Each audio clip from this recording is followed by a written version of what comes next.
ఏ రూపంలో ఉంటుందో ఎలా ఉంటుందో మీరు గ్రహించే వరకు వారి వారి అభిప్రాయాలను మీ ముందు ఉంచబోతున్నారు.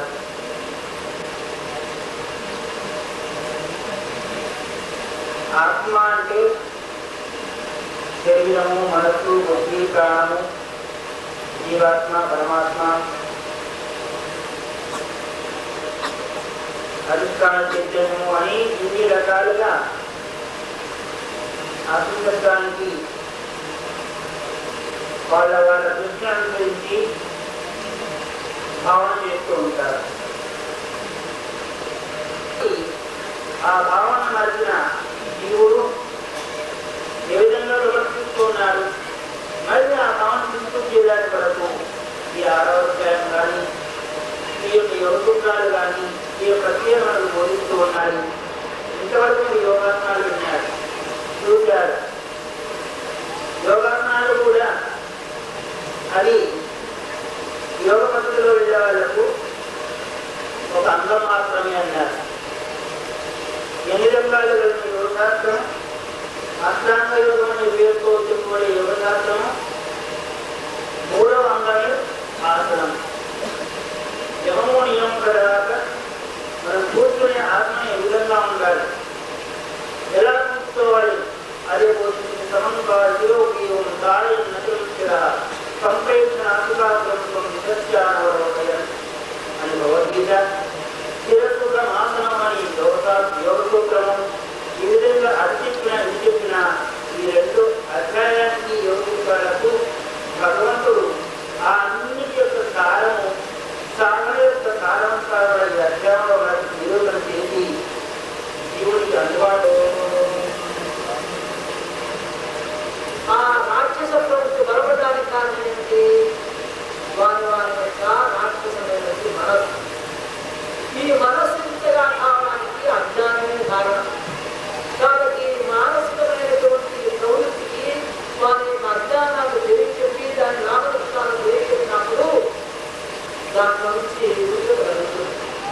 కాబట్టి ఈనాడు లోకశాంతి జరగాలంటే ఈ భౌతికమైన విషయాలు హృదయం యొక్క వికాసం కావాలి. హృదయ వికాసానికి ఈ విధంగా ఆధ్యాత్మిక పరిస్థితులు ప్రచారాలు కావాలి. ఈ విధమైనటువంటి ధార్మికమైనటువంటి ఆధ్యాత్మిక జాగరణ కావాలి. ఈ జాగరణ కావాలంటే ఉన్నటువంటి పరివారాలకు మనస్సు జరగాలి. లేకపోతే ఒకరు మహాత్ములు ఎక్కడో వాళ్ళు చూసుకుంటారు, వాళ్ళ గురించి మనలేదు. ఇటువంటి మా శంకరాచార్యులు లాంటి వాళ్ళు లోకహితాన్ని కోరి వాళ్ళ గురించే ఉపయోగం లేదు. లోకహితాన్ని కోరి మహాదేవుడు మహాడు ఎక్కువ కావాలి. పూర్వంలో ఇంత అజ్ఞానం ఇప్పుడు అజ్ఞానానికి పరిస్థితులు చాలా విపరీతంగా పెరిగాయి. నాట్య ప్రవృత్తి చాలా బలపడుతుంది. కాబట్టి దానిలో ప్రజలు బలస్థానం తెలియజేస్తూ ఆధ్యాత్మిక జాగృతిని భక్తిని కలిగేయడానికి ఈనాడు ప్రజలు వాడు సమావేశాలు చాలా ఎక్కువగా కావాలి. అంటే దాన్ని ఈ మధ్య ఆయన ప్రశ్న కాదు. కానీ 20 సంవత్సరాల కంటే ఇప్పుడే ఆధ్యాత్మిక పనులు చాలా బలపడ్డాయి. 20 సంవత్సరాలు కలగజేయరు అంటూ 5వ అధ్యాయంలో మనకు ఉపాయాలు ఉంటారు. కర్తృత్వాభిమానాన్ని వదిలిపెట్టడం, ఫలాపేక్షను వదిలిపెట్టడం. ఈ రెండు లేకుండా చేసే కర్మ మన ఏమవుతుంది? వాసనాక్షయం అవుతుంది అనుకుంటుంది.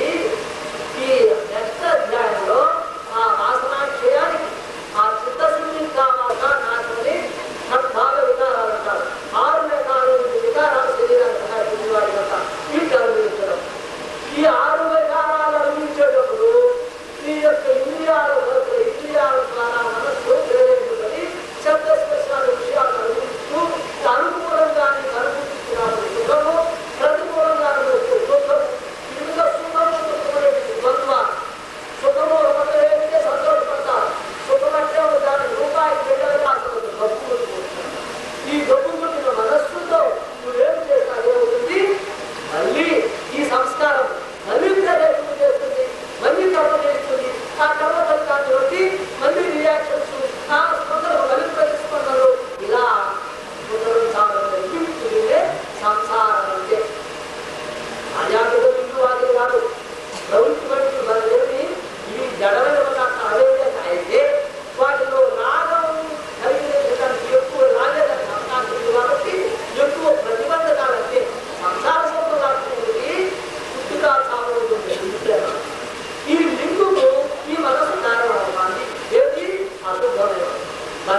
జీవుడు కావాలి చెప్తాడు, జీవుడు కావాలని చెప్తున్నాడు. బుద్ధి అని అభ్యాసం చెప్తున్నాడు. అభ్యాసం అంటే ఏమి? సత్చింతనం, సత్కథనం, అన్యోన్యం, సత్ప్రబోధనం, ఏకదేశ వరత్వంచే బ్రహ్మభ్యాసం. అదే మాట మాట్లాడుతున్నా, అదే చింత చేస్తున్నారా? ఏ చింత చేస్తున్నాం వరకు కలుపుకోకుండా అదే మాట మాట్లాడుతున్నాం. ఏమైపోతుంది? కలుపు పెడుతుంది. ఆ విధంగా లేకుండా సత్యం సత్యం మనం ఏం మాట్లాడుతున్నాము? అదే మాట్లాడుతున్నాం. అదే సత్చింతనం. ఎప్పుడు మనసులో ఏమన్నా ఏదో ఉంటుంది, పట్టుకుంటుంది, గుర్తుంది. ఏది మనసు అందులో అదే ఇంటికి సత్యాన్ని బ్రహ్మం. అదే ఆ చింతనం చెప్తున్నాడు. ప్రజెంట్ కష్టంగా ఉంది. అనేక కష్టంగా నువ్వు ఆడమా లేదంటే ఎలా ఉందంటున్నా అనుకుంటున్నావు.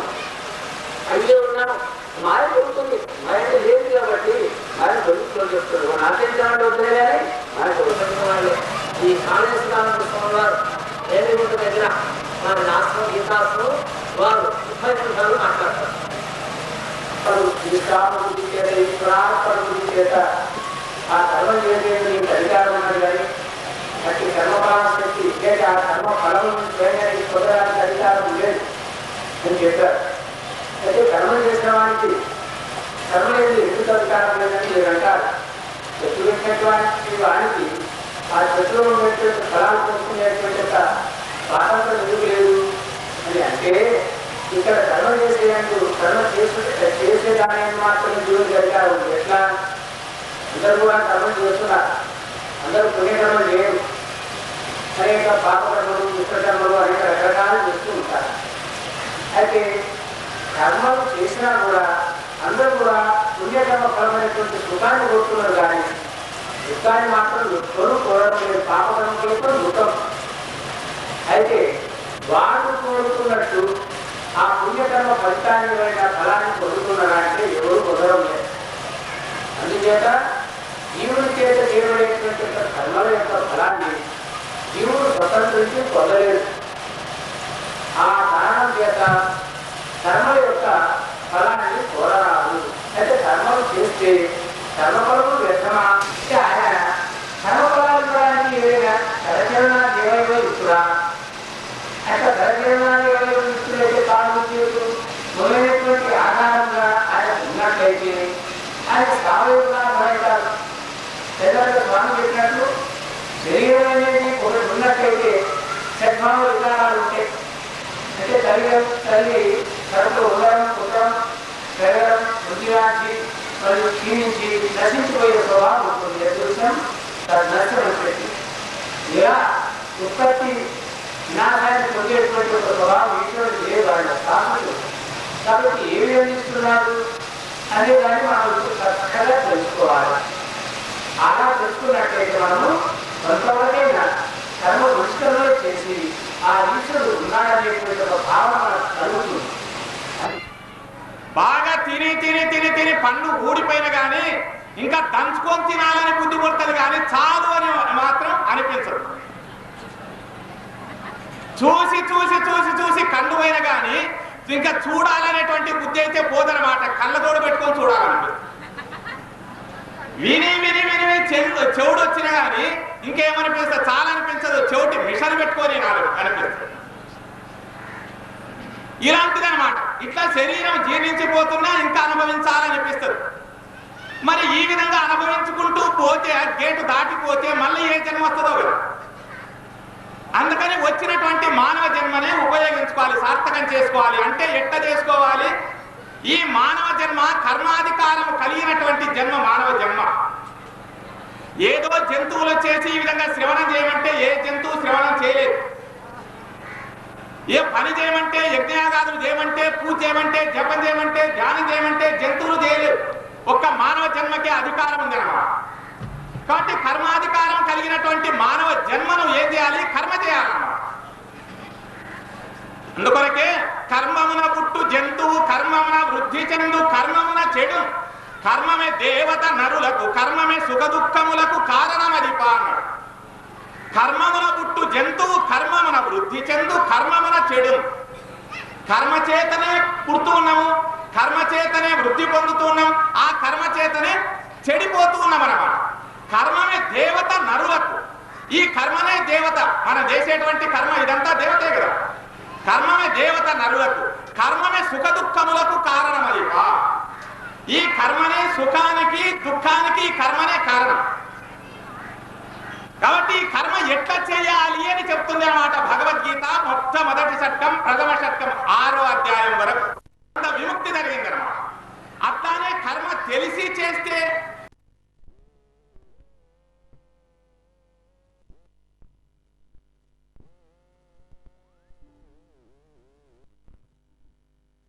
బంధ విముక్తి జరిగిందన్నమాట. అట్లానే కర్మ తెలిసి చేస్తే బంధ విముక్తి జరుగుతుంది. సంచితము, ప్రారంధము అనేటువంటి కర్మ 3 రకాలు. ఈ కర్మ 3 రకాలుగా బంధిస్తారు. ఆగామి కర్మ అంటే ఇప్పుడు మనం చేస్తూ ఉన్నటువంటి కర్మ. ఈ కర్మ అంటే పని, మనం చేసేటువంటి ప్రతి ఒక్క పని. ఇది ఈ పనిని ఎట్లా చేయాలి? మనము స్వార్థము చేత, కర్తృత్వ భావన చేత చేస్తే ఏమవుతుంది? అదే బంధం అవుతుంది.